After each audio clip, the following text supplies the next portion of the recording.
কেন্দ্রীয় সরকারের 3 মন্ত্রী আমাদের সহযোগী, বিট্টুজি, ভাই সুকান্ত মজুমদার, শ্রী শান্তনু ঠাকুর, শ্রী অমিত মালবিয়া, মঞ্চে উপস্থিত আমার সমস্ত সহকর্মী বন্ধুগণ, সুধী নাগরিক বৃন্দ, মা ও বোনেরা, আমরা এক অপার্থিব দৃশ্য, অভূতপূর্ব দৃশ্য দেখলাম দিল্লির মাটি।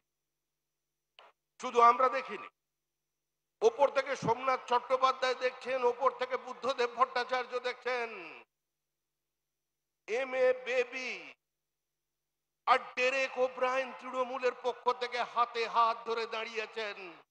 উপরাষ্ট্রপতি নির্বাচনে তৃণমূল, কংগ্রেস, সিপিএম একযোগে ভোট দেবে আমাদের প্রার্থীর বিরুদ্ধে। আরে দিল্লিতে নাটক করছেন, পার্লামেন্টকে অচল করে দিচ্ছেন। পশ্চিমবঙ্গে নতুন ন্যারেটিভ তৈরি করে কোনো লাভ নেই। যদি লড়াই করতে হয় সরাসরি নামুন, রাস্তায় আসুন। अरे प्यार किया तो डरना क्या? আরো কাছে চলে আসুন, হাতে হাত ধরে বলুন, কেন্দ্রে বিজেপির বিরুদ্ধে লড়তে চাই, নরেন্দ্র মোদীর বিরুদ্ধে লড়তে চাই। আমরা তৃণমূল, সিপিএম ভাই ভাই, পথে নামুন, কলকাতার রাস্তায় মিছিল করুন মমতা বন্দ্যোপাধ্যায়, কলকাতার রাস্তায় মিছিল করুন মোহাম্মদ সালেম। প্রশ্ন করুন এখানে যারা বামপন্থী আছেন,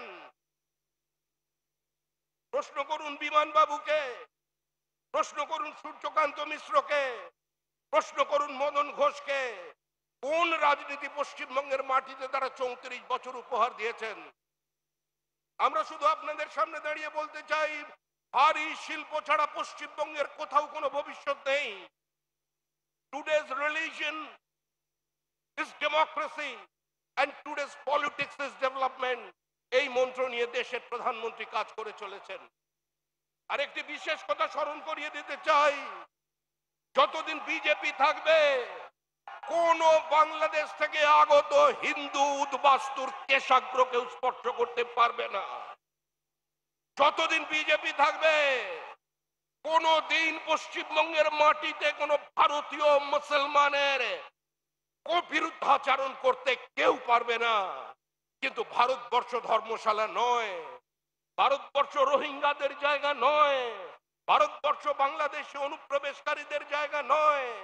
যারা minority has a right to self ডিটারমিনেশনের নাম করে এই দেশকে ভাগ করেছিলেন, যারা আপনাদের সামনে দাঁড়িয়ে বলেছিলেন আজকে লিয়া পাকিস্তান লড়কে লেঙ্গে হিন্দুস্তান, আজকে তাদের সেই র্যাডিকালাইজেশন শুরু হয়েছে বাংলাদেশে, এগিয়ে আসছে ধীরে ধীরে আমাদের পশ্চিমবঙ্গের দিকে। আজকে এর বিরুদ্ধে আমাদের লড়াই। আপনারা সংঘবদ্ধ থাকুন।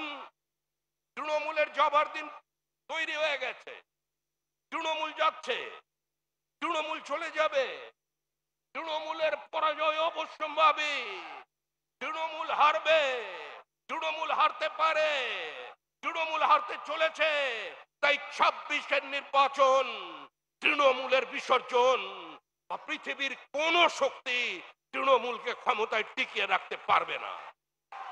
ওই দীঘার জগন্নাথ দেবকে সাক্ষী রেখে, দীঘার জগন্নাথ দেব জগন্নাথ ধামকে তো চ্যালেঞ্জ করে পুরী থেকে দীঘায় এনেছেন।